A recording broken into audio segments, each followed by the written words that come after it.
You ask Tiger to solve. This deals with linear equations with one unknown. The final result is x equals 5. Let's solve it step by step. Group all constants on the right side of the equation.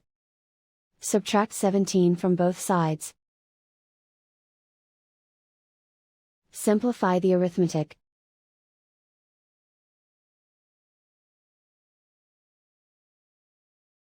Isolate the x. Divide both sides by -5. Cancel out the negatives. Simplify the fraction. Cancel out the negatives. Find the greatest common factor of the numerator and denominator. Factor out and cancel the greatest common factor. And so the final result is x equals 5.